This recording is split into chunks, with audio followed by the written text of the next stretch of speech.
This is Colleen with you on WPWK. And our call letters, of course, are named after Paul Wilbur Klipsch, who was an inventor, an industrialist, a genius, an eccentric, a man of limitless energy, and one of the most important figures in audio and acoustics in the past century. Would you agree, Jim? Oh, definitely. An incredible man.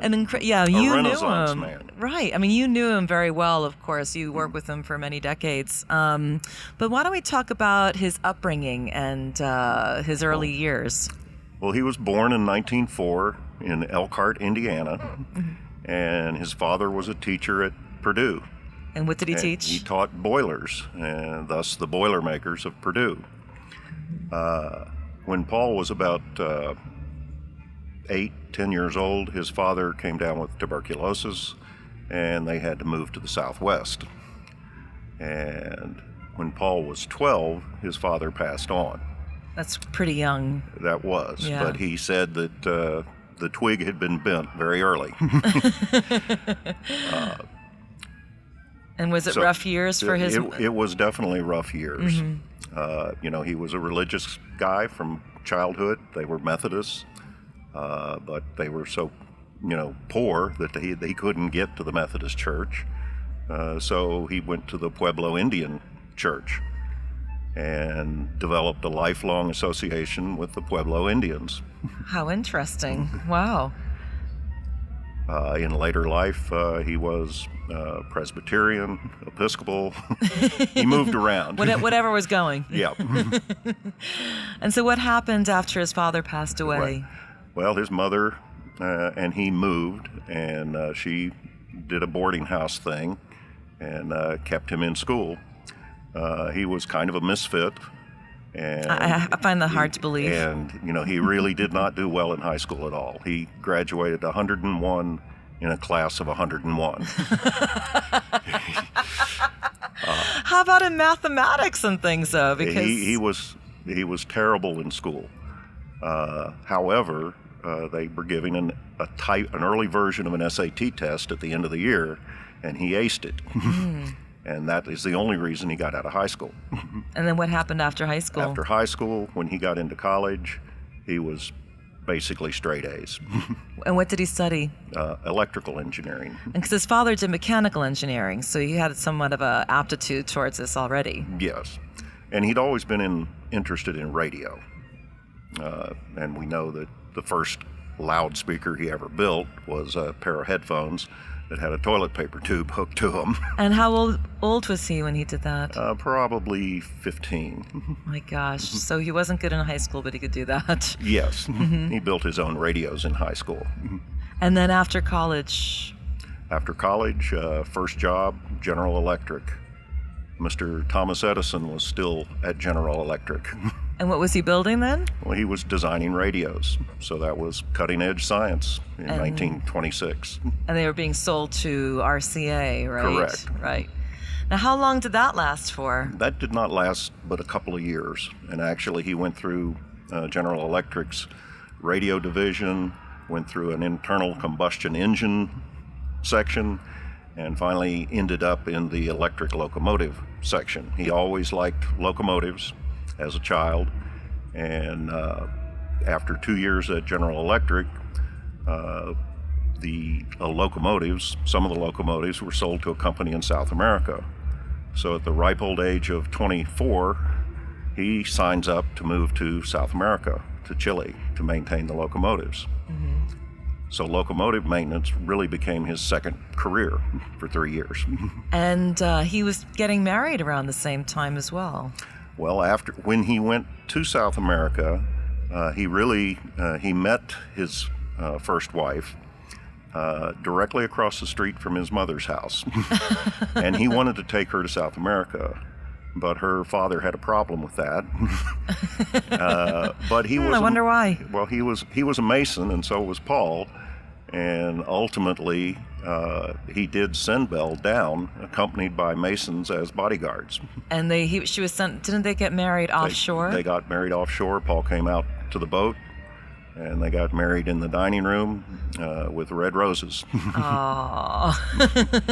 Now, while he was in Chile, that's when he first heard a direct radiator speaker, correct? That's when he first had the opportunity to compare Right. a horn and a direct radiator. And what was his analysis? There was no comparison in efficiency. The horn was highly efficient. And so then he had already, so he started to get really into loudspeaker. Well, this is kind of the formation of his loudspeaker design. That was kind of the first kernel Right. of the idea. Yeah. You know, when they were in South America, he was big into radios. They listened to the bird expedition to the South Pole live. Right. Wow. Now, when he comes back from Chile, He comes back in 1933 and finds out that all the money that he sent home is gone because it's the Great Depression and the banks are gone. and how does he react to that? He took it in stride and decided to go back to college. Now, how would he pay for that, though? How would he pay for college? Was he able to get a scholarship? He may have, I don't know, but he definitely did other odd jobs. He developed 16 millimeter movie film. He graded papers of the undergraduate engineering students, which included a Hewlett and a Packard. Oh, really? Mm-hmm. Wow, he rubbed shoulders with a lot of important men. Very much. You know, his professor is the guy that created Silicon Valley. And so what did he study at Stanford when he went to grad school? Further electrical engineering. And it's during this time that he first finds out about the placement of a speaker in a corner as the most efficient placement. How did that come about? One of his classmates was doing a paper on speakers, and he paid more attention to his classmate's paper than his own. But one of the classmates said, you know, any speaker will sound better in a corner. And so that was number 2 kernel of the idea, and it took many years for all of this to totally gestate through. Right. Now, once he finishes school, what's his next career move? Well, he goes to work in Houston, Texas for the number 2 man in the history of U.S. oil and gas exploration. So he is getting patents. He got 8 patents in acoustic and electric methods of discovering oil. Wow. So he was into seismology and... Yeah, he was basically a geophysicist. And how long did that last for? That was 7 years. And then what turn of events happened to make him leave that? Well, in 1941, he likes to say that Uncle Sam punched his ticket because he had been in the ROTC in college, and World War II looked like the United States was going to get involved, and so they were building a munitions proving ground in Hope, Arkansas. And with Paul's background, they said, you're going to Arkansas, supervise construction, and stay on as chief engineer. And he said, yes, sir. And it's there that he starts to develop his first loudspeaker. It's there that he actually starts to develop the second version of his corner horn. Okay. He had already developed one in Houston, Texas, in the back room. Right. But the new version, the one that was to become the Klipsch horn, was developed in his officers' quarters during World War II. Well, why don't we pick up on that and listen to some music first? This is some music that was actually recorded by Paul W. Klipsch. It's Weldon Flanagan, who you said is Bob Heil's hero. Yes. He's playing the Wurlitzer pipe organ. This is the Yellow Rose of Texas on WPWK.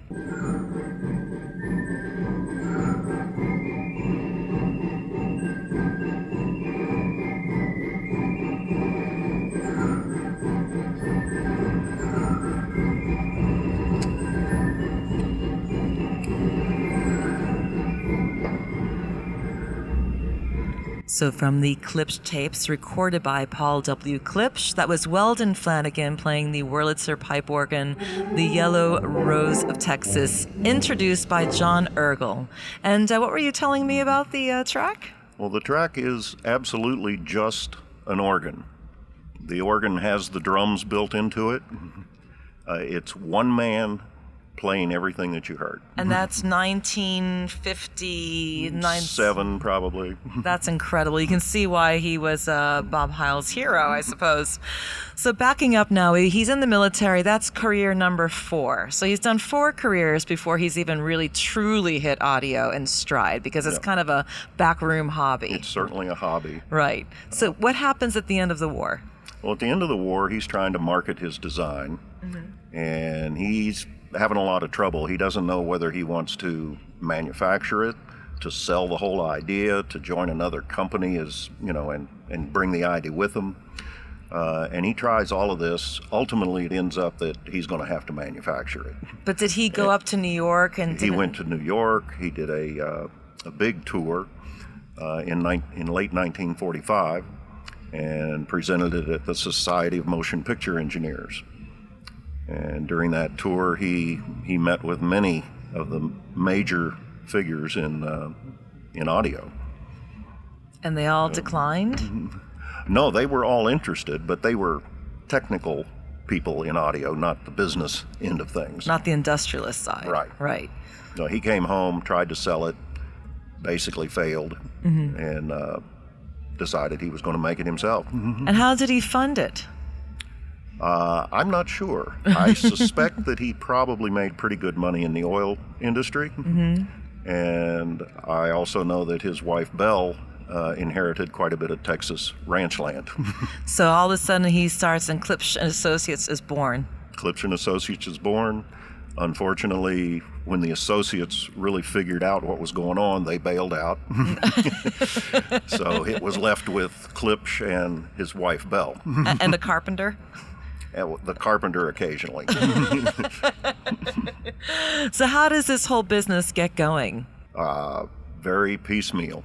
The Klipsch horn we have on display down there was in a transitional time where he did not have a manufacturing facility. He actually ordered Klipsch horn woofer cabinets from the Baldwin Piano Company. And then they refused to build any more because it was too much of a pain in the ass. I'm sure it was. Can you imagine? And so at that point, he was forced to engage a cabinet maker. They made a few more in a local cabinet shop. And finally, he was able to acquire one of the military buildings because they had closed the military base down right after the war. And so he got a building for pennies on the dollar. And that's in 1948. He was able to actually have a manufacturing facility with one employee. One employee. Is this table that we have from that factory? Yeah, the table that we're leaning on up here is from that 1948 period. Every guest that we've had has been asking about this table. It is just so beautiful. Our whole radio studio has been built around it to the same dimensions. So that this is 1948, and he's still kind of tweaking the K-horn. It's not like just it's not finished. Right. It basically was pretty close to being finished by 1949, the next year. And then in 1951, he added a tweeter. It became three-way. Now, he's becoming quite the figure as well. He's becoming very known in the audio world. He's writing papers about audio. Many, dozens, if not 50 papers. And many papers that we've discovered that are unpublished. Which you can find on the website at klipsch.com/founder. If you go into that section on the website, there's so many there that, like the Piston in the Lake is one of them, which is a great paper, I thought. There's so many insightful papers that weren't even published, but he had so very many, and he was so well respected. Yeah. And did he have any mentors himself at this time? The main mentors for him were the people at Bell Laboratories. When they did the Auditory Symposium in 1933, that paper was the fundamental, audio paper that got him going. And he referred to that quite a bit, even when always referred to that. And his goal was to make a speaker that would perform like their speakers, but be able to get in the front door of the house. So not as big as a theater speaker. Right. Right. Well, his speakers did get smaller over the years. They did, Yeah. but for the ultimate performance, a 32-foot wavelength is still a 32-foot Yeah. wavelength. Yeah. Now, he developed some other speakers, such as the Heresy and the Cornwall and the Scala, as the years went by, each for different purposes. But he was also getting recognized himself with a variety of awards, if you want to kind of reel some of these off. Oh, yes. He was a fellow in the IRE, which was the society before the IEEE. He was a fellow in the Acoustical Society, as well as the Audio Engineering Society. Those three could be considered the triple crown of our business. Mm-hmm.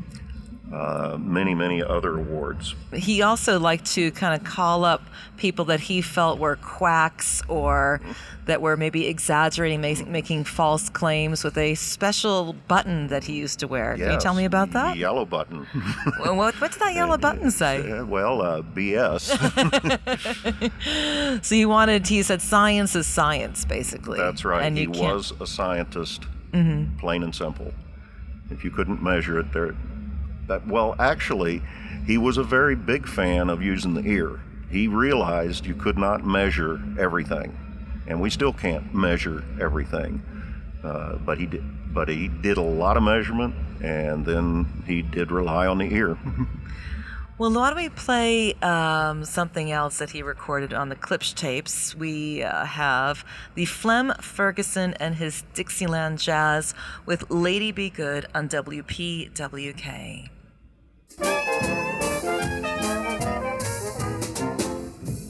Flem Ferguson and his Dixieland Jazz with Lady Be Good, recorded by Paul W. Klipsch, found on the Klipsch tapes.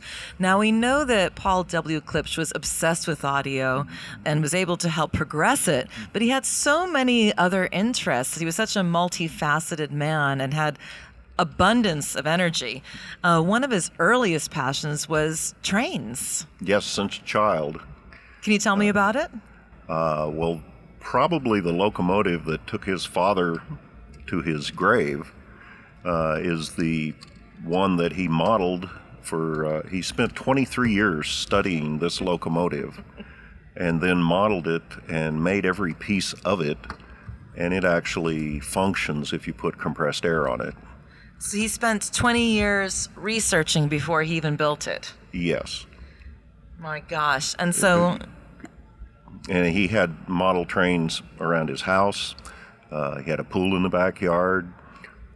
He loved to use the train to deliver a beer to his guests.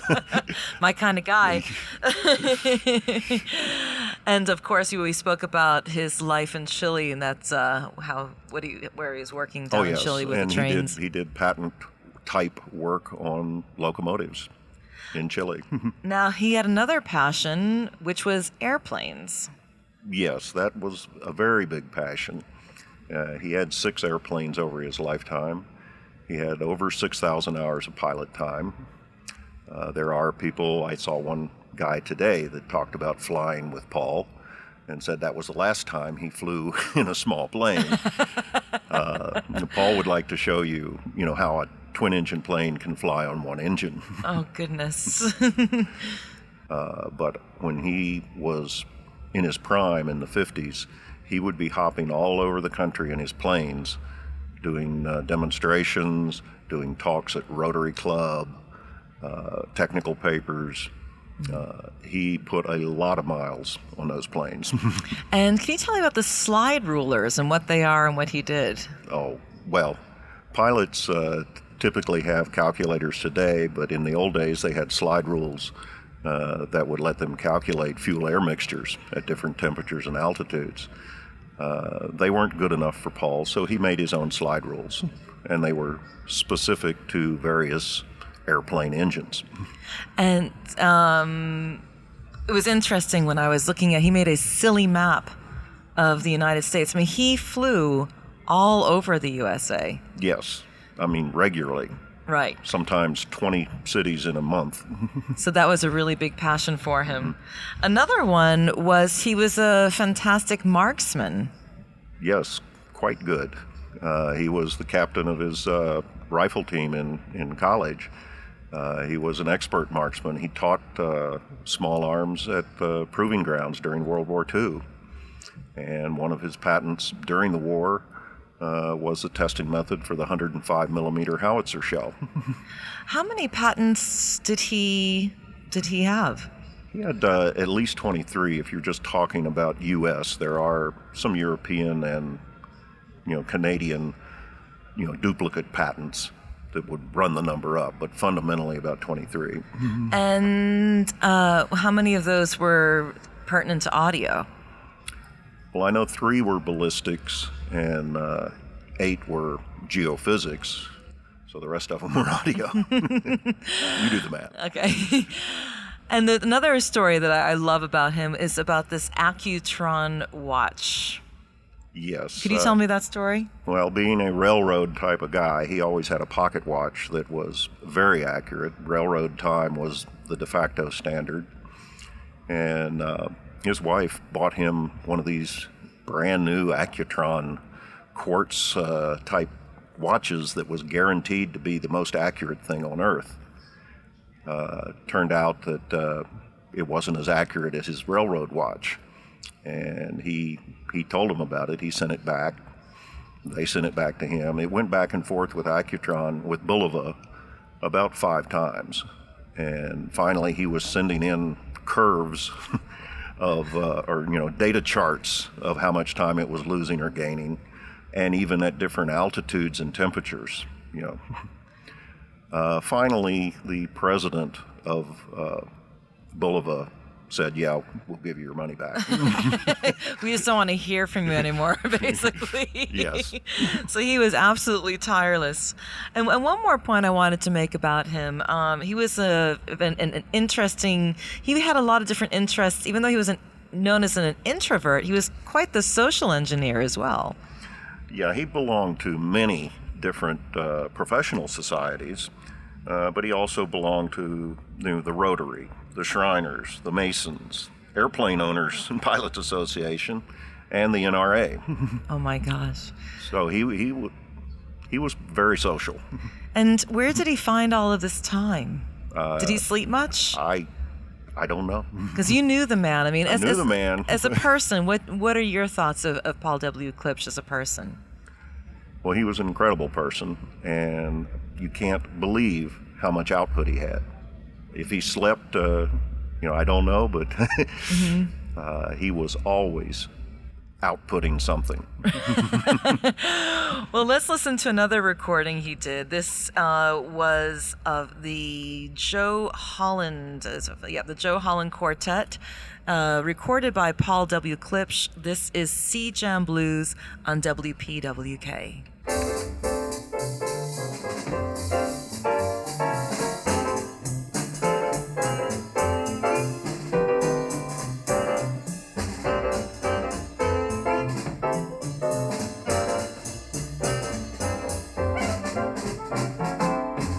The Joe Holland Quartet, recorded by Paul W. Klipsch, found on the Klipsch tapes. I'm in the studio with Klipsch historian Jim Hunter. We've been talking about the life of Paul W. Klipsch, and now I'd like to talk about the legacy. He sadly passed away at the great age of 98, so there's not much to be sad about there, in 2002. First of all, what's said on his tombstone? Well, he actually does have a small bullshit button engraved at the bottom left of his tombstone. So I guess that was the last word. And was that something that he intended, that he wanted? I presume. And what do you think his greatest contribution to audio was? Well, certainly you have the Klipsch horn. That's the physical thing. Mm-hmm. But his energy was tireless. Mm-hmm. He inspired many young engineers. And I believe ultimately his greatest contribution was integrity.